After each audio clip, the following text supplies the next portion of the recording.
बिस्मिल्लाहिर्रहमानिर्रहीम। आज हम गैनकोलॉजी एंड ऑब्स्टेटिक्स की एक अहम पैथोलॉजिकल कंडीशंस को डिस्कस करने जा रहे हैं, जिसका नाम है फीटस ग्रोथ रिटार्डेशन। प्रेगनेंसी के दौरान यूट्रस के अंदर फीटस की ग्रोथ का रिटेंशन हो जाना, रिटार्डेशन हो जाना, यानी ग्रोथ का रुक जाना, जिसको अल्ट्रासाउंड की लैंग्वेज में IUGR लिखा जाता है, intra uterine growth retention. Intra uterine growth retention basically इसके बहुत से असबाब और काजेज हैं। इनमें से एक काज जो मोस्ट प्रोबेबली आजकल फेस हो रहा है वो है एक ऑटो इम्यून डिजीज है, anti phospholipid syndrome, APS females में आ रहा है। एंटी फास्फोलिपिड सिंड्रोम ये एक ऑटो इम्यून डिजीज है जिसकी वजह से यूट्रस के अंदर फीटस की ग्रोथ रुक जाती है या रिटार्डेड हो जाती है।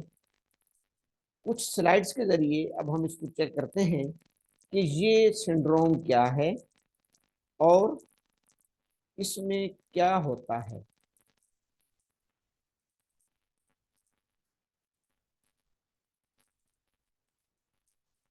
डॉक्टर साहबान,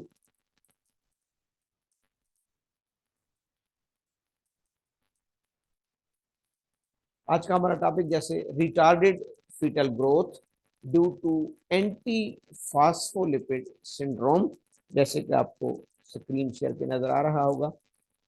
आज के इस लेक्चर में कुछ एब्रिवेशन यूज होंगी, जिनमें से एक APS anti phospholipid syndrome, IUGR intra uterine growth retention या रिटार्डेशन, और APAs anti phospholipid antibodies. APAs anti phospholipid antibodies. अगर हम एंटी फास्फोलिपिड सिंड्रोम को डिफाइन करें, anti phospholipid syndrome is also known as Huygens syndrome. It is an autoimmune disorder। पहली बात, ये syndrome एक ऑटोइम्यून डिसऑर्डर है, एक ऑटोइम्यून डिजीज है, इन विच जिसमें क्या होता है कि immune system mistakenly, immune system गलती से मिस्टेकनली प्रोड्यूसेस द एंटीबॉडीज, ऐसी एंटीबॉडीज प्रोड्यूस करता है, mistakenly produces the antibodies that target the phospholipids, and phospholipid binding proteins, that target the phospholipids and phospholipid binding proteins. This condition can lead to an increased risk of abnormal blood clotting, which can have several implications during pregnancy। यानी anti phospholipid syndrome में क्या होता है कि हमारा immune system, उस female का immune system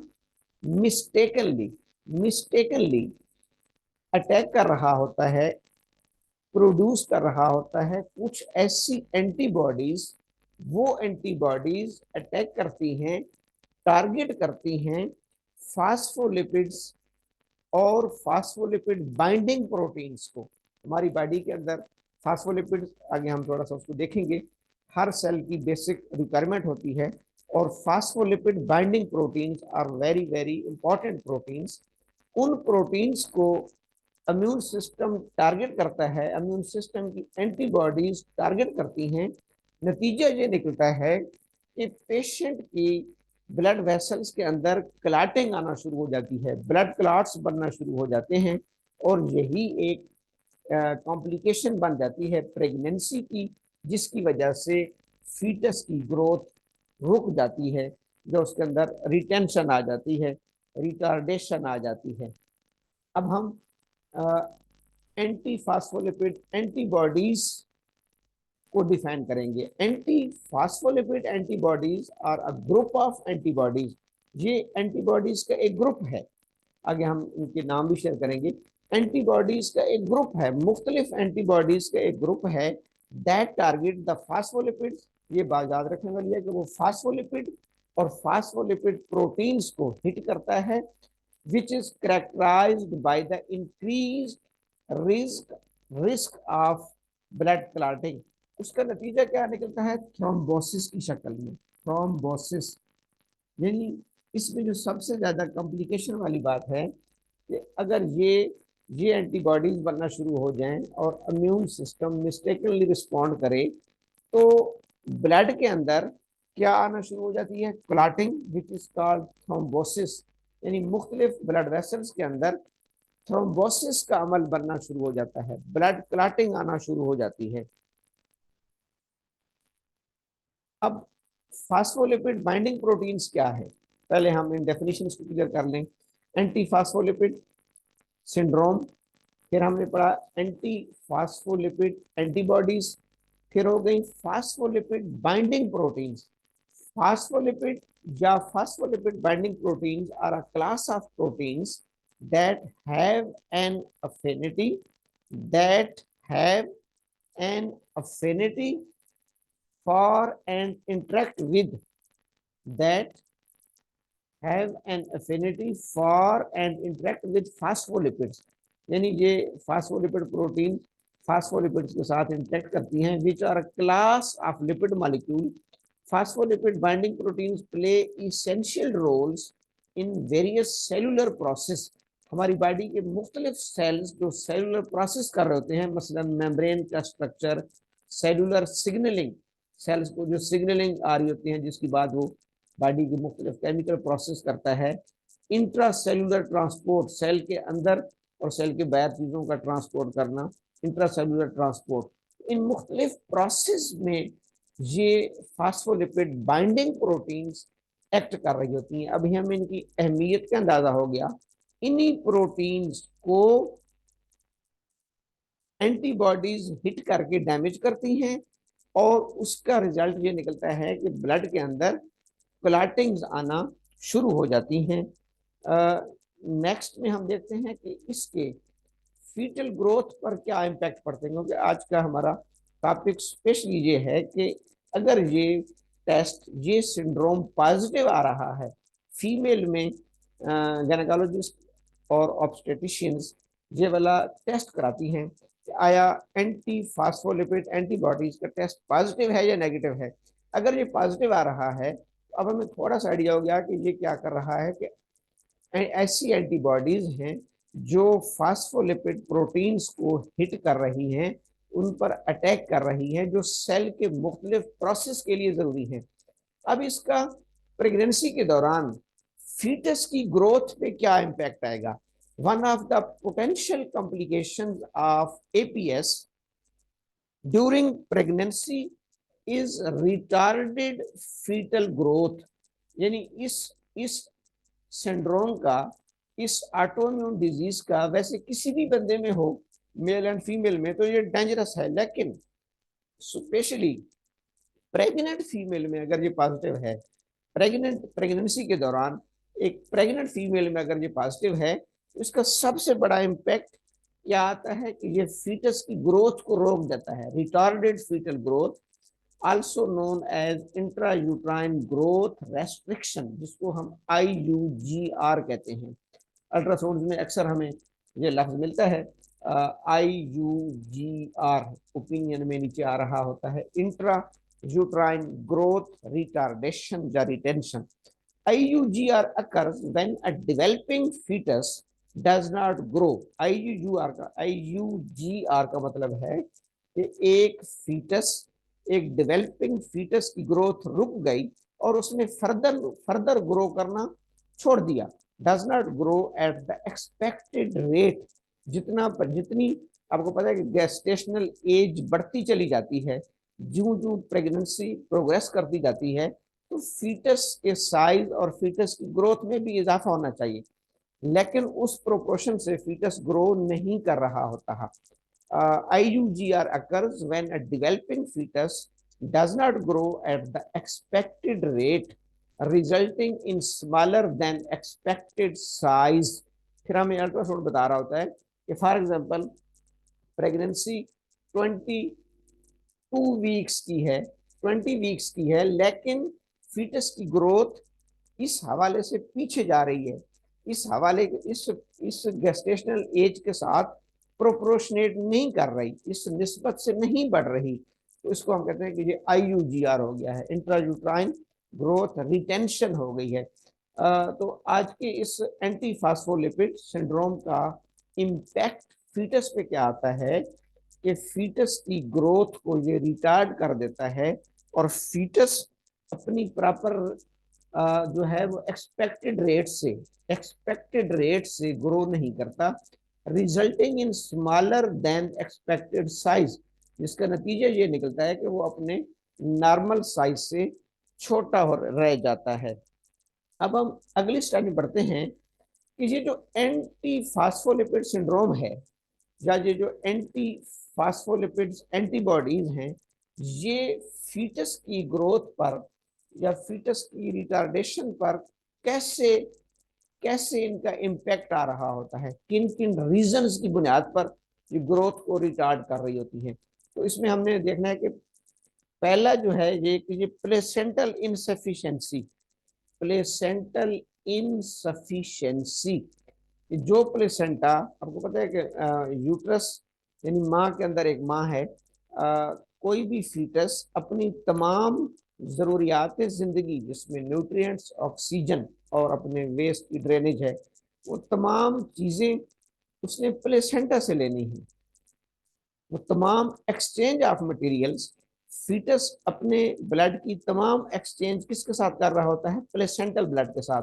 तो यहाँ पर पहली चीज ये है कि इस एंटी फास्फोलिपिड सिंड्रोम में प्लेसेंटा की एफिशिएंसी मुतासर होती है, वो इनसफिशिएंसी में चला जाता है और प्रॉपर फीटस को न्यूट्रिएंट और ऑक्सीजन, बाकी तमाम मिनरल्स, तमाम उसकी रिक्वायरमेंट्स के मुताबिक उसको न्यूट्रिएंट, ऑक्सीजन और बाकी चीज़ें उसको नहीं मिल रही होती, क्योंकि प्लेसेंटा की जो एफिशिएंसी है उसको मुतासर करता है APS, एंटी फास्फोलिपिड सिंड्रोम्स। तो इसकी पहला इम्पैक्ट आ गया कि ये प्लेसेंटल इंसफिशिएंसी पैदा करता है। दूसरा इसका बहुत बड़ा रिस्क है कि increased risk of blood clots. फिर जो प्लेसेंटा की ब्लड वेसल्स हैं उनके उनके अंदर क्लॉट आ सकता है और वहां से जो ब्लड फीटस को जा रहा है अम्बिलिकल आर्टरीज और अम्बिलिकल वेन्स के जरिए, उनके अंदर क्लॉटिंग आ सकती है। तो क्लॉटिंग की वजह से फीटस को बराबर प्रॉपर ब्लड सप्लाई नहीं होती, फीटस को प्रॉपर ब्लड सप्लाई नहीं हो पाती, जिसकी वजह से क्या होता है कि वो IUGR में चला जाता है, उसकी ग्रोथ रुक जाएगी। अब दो चीजें हमें समझ आई, एक placental insufficiency, APS anti phospholipid syndromes placenta की एफिशिएंसी को मुतासर करेगा। दूसरा, ब्लड क्लॉटिंग करके प्रॉपर ब्लड सप्लाई जो है वो फीटस को नहीं हो रही होती, जिसका नतीजा क्या निकलता है कि रिकरेंट मिसकैरेजेस हो रहे होते हैं, बार बार एबॉर्शन हो रही होती हैं। तो आजकल जिस खातून की वो जो बार बार रिपीटेड एबॉर्शन में जा रही होती हैं, तो उनके एक तो टॉर्च प्रोफाइल, वो भी इन्फेक्शन का टेस्ट है, टॉर्च प्रोफाइल जिसमें हम 3-4 इन्फेक्शन को देखते हैं, toxoplasmosis, rubella virus, cytomegalo virus वगैरह वगैरह, टॉर्च प्रोफाइल का टेस्ट। और उसके साथ साथ अगर टॉर्च प्रोफाइल नेगेटिव है तो उसके साथ साथ फिर ये देखा जाता है कि उसमें कहीं ऑटो इम्यून सिंड्रोम तो नहीं आ रहा, APS तो नहीं आ रहा, ऑटो इम्यून फास्फोलिपिड सिंड्रोम तो नहीं आ रहा। तो ये दूसरा बड़ा काज है फीटस की ग्रोथ रिटार्डेशन में। तो इसकी वजह से रिकरेंट मिसकैरेजेस, बार बार एबॉर्शन होंगी।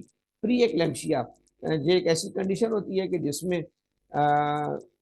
जच्चा का, मदर का जो है वो ब्लड प्रेशर रेज हो जाता है और पहले वो प्री एक्लेम्पसिया और फिर एक्लेम्पसिया स्टेट में चली जाती है, फिर अल्टीमेटली यूट्रस अननेचुरली कॉन्ट्रैक्ट करना शुरू करती है और वो एबॉर्शन का बहस बनती है। तो ये सारे रीजन हैं जो एपीएस पैदा कर रहा है। एंटी फास्फोलिपिड सिंड्रोम्स क्या है कि प्लेसेंटा की एफिशिएंसी को मुतासर करेगा। इंक्रीज्ड, पहले होगी प्लेसेंटल इनसफिशिएंसी, दूसरा हो गया increase risk of blood clots, तीसरा हो गया रिकरेंट मिस कैरेजेस, और चौथा हो गया प्री एक्लेम्पशिया। प्री एक्लेम्पशिया, इसकी डायग्नोसिस कैसे करते हैं एपीएस की, यानी किसी फीमेल में हम इस सिंड्रोम को या इस ऑटोइम्यून डिजीज को डायग्नोज कैसे करेंगे। तो इसके लिए सबसे पहली चीज तो क्लिनिकल एवेल्युएशन है। ये क्लिनिकल एवेल्युएशन ये हर डायग्नोसिस में मस्ट होती है। Clinical diagnosis, repeated abortions history, female की हम हिस्ट्री लेंगे, हिस्ट्री में हमें समझ आएगी कि उसको बार बार अबॉर्शंस हो रही हैं, बाकी इसके जो है ना वो इन्वेस्टिगेशन नॉर्मल आ रही हैं, बाकी चीज़ें ठीक आ रही हैं, लेकिन फिर भी पेशेंट बार बार क्यों अबॉर्ट कर रही है। तो ये हमें थोड़ा सा पहले क्लिनिकली देखना होता है।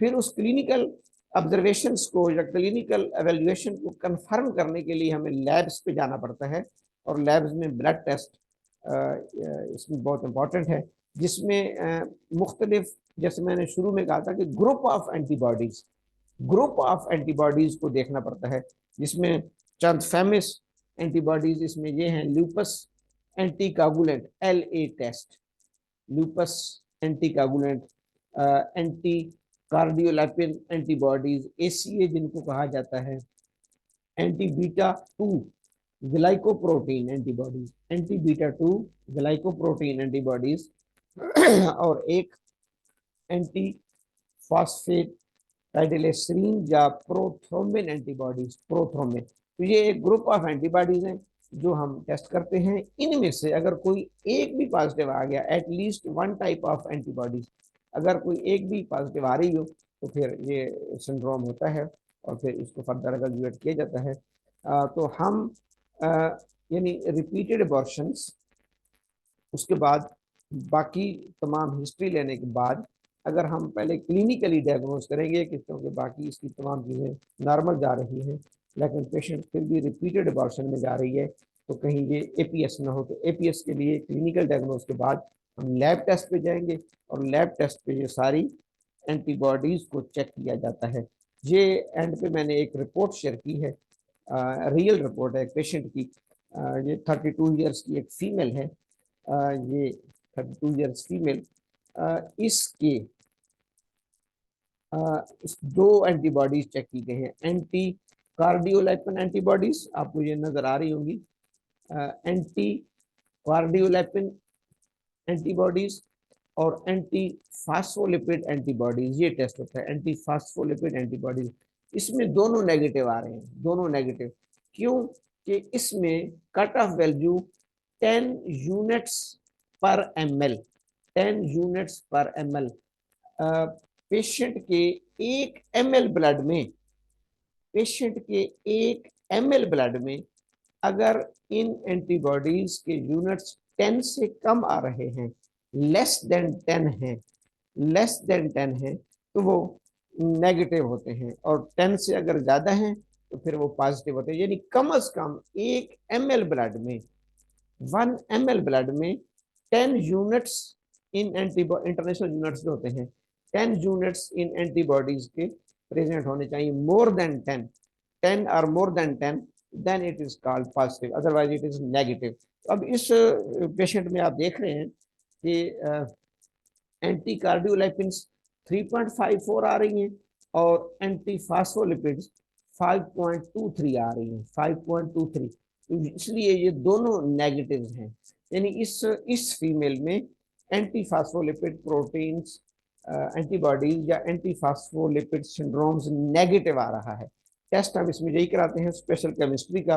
जैसे मैंने कहा कि पहले हम उसको क्लिनिकली एवेल्युएट करेंगे, क्लिनिकली एवेल्युएट करने के बाद फिर हम उसकी लैब्स डायग्नोसिस पे जाएंगे। तो चूंकि मौजूदा सिनेरियो में ये टेस्ट बहुत ज़्यादा कराया जाता है, इसलिए इसको ब्रीफ करना या एक्सप्लेन करना मैंने ज़रूरी समझा है कि वो फीमेल्स जो रिपीटेड अबॉर्शंस में जाती हैं due to intrauterine growth retention और रिटार्डेशन, यानी जिसमें फीटस की ग्रोथ रुक जाती है, तो उसमें हमें इस सिंड्रोम को भी देखना होता है, एंटी फास्फोलिपिड सिंड्रोम्स, जो कि एक ऑटो इम्यून डिजीज है। और ऑटो इम्यून डिजीज की वजह से पेशेंट का इम्यून सिस्टम ऐसी एंटीबॉडीज को प्रोड्यूस करता है जो एंटीबॉडीज फास्फोलिपिड और फास्फोलिपिड बाइंडिंग प्रोटीन्स पर हिट करती हैं, उनको डैमेज करती हैं, उन पर अटैक करती हैं। ये वो फास्फोलिपिड प्रोटीन्स हैं जो सेल के मुख्तलिफ प्रोसेस के लिए ज़रूरी होती है, जैसे सेल के स्ट्रक्चर के लिए, सेल के मेटाबॉलिक प्रोसेस के लिए, सेल सिग्नलिंग के लिए, इंट्रासेलुलर ट्रांसपोर्ट के लिए। तो इसके साथ ये एंटीबॉडीज उस पेशेंट्स के ब्लड के अंदर थ्रोम्बोसिस पैदा करती हैं, क्लॉटिंग पैदा करती हैं। तो इसके बड़े डेंजरस असरात एक प्रेग्नेंट खातून या एक फीमेल जो कि प्रेग्नेंट है उस पे आते हैं, क्योंकि उसका प्लेसेंटा इनसफिशिएंसी में जाएगा, और और अगर ब्लड वेसल्स के अंदर क्लॉटिंग है तो फीटस को प्रॉपर ब्लड सप्लाई नहीं होगी, जिसका नतीजा ये निकलेगा कि she may go to the repeated abortion and miscarriages, बार बार मिसकैरेज का शिकार होगी। ये आज की इस मुख्तसर टेस्ट की एक्सप्लेनेशन थी। Thank you.